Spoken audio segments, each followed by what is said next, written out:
a retreat is a time set apart to be with the Lord, to obtain renewal, to obtain direction, and to obtain fresh empowerment. So when we talk about a retreat for a believer, it means a time that you set apart to be with the Lord. Retreats can be corporate. That means a corporate organization, a church can have a retreat. An individual, a family can have a retreat. But my emphasis here for tonight is a personal retreat. So you are asking, Apostle, if I set out time with God, what should happen? What are the activities that define a potent retreat? Number one, thanksgiving. You lock up yourself and you say, Lord, thank you. Look what you've done in my life. Thank you for your mercy. Is that true? You begin to list them. You count your blessings one by one. It says, oh, that men would praise the Lord for his goodness and for his marvelous works to the children of men. Number two, what do I do in a retreat? B,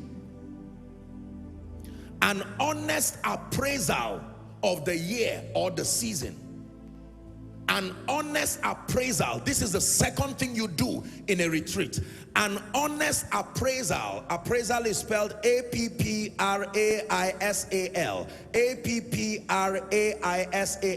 An honest appraisal of the year past or the season past. A retreat is usually, there are all kinds of retreats. I'm not going in there. I've done those teachings and I'm sure that I will do it again next year.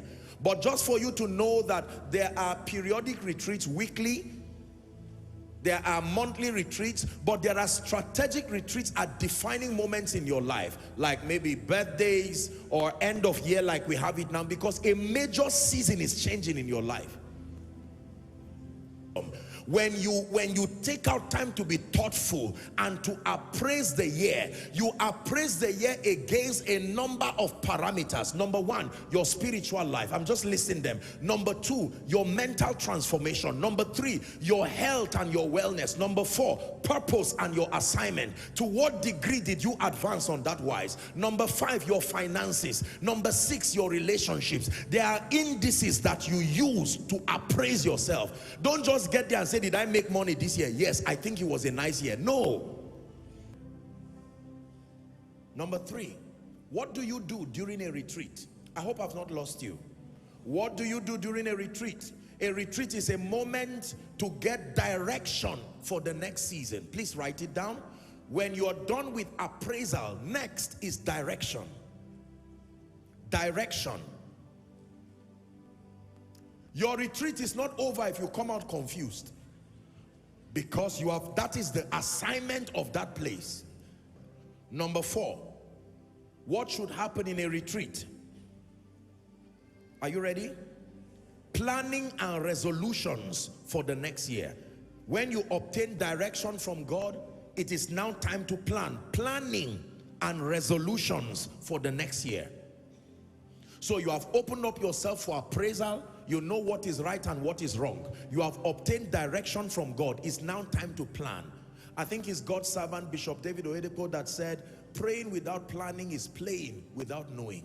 It is true. There is a place for planning. Most believers don't plan. We stumble into our tomorrow and we meet it unplanned. Sadly, we do this as individuals. We do this as corporate organizations, as families. People just enter the year sometimes with blind, unrealistic resolutions. You have to settle down and to plan. How will my 2023 be like? Okay, God has spoken. I have heard. I know where he's taking me. I need to plan. What should happen in a retreat? Obtain the doing grace. Write doing grace in capital.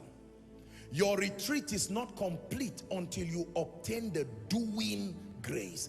There is a grace called the doing grace. The doing grace. Because your plans and your resolutions will come to naught if you do not put them to action, to work. The doing grace has a mandate to put fire upon your bones until there is execution. The assignment of the doing grace is to not give you rest until you put your thoughts, your plans that are on paper, you make them walk on two legs. In John 13:17, John 13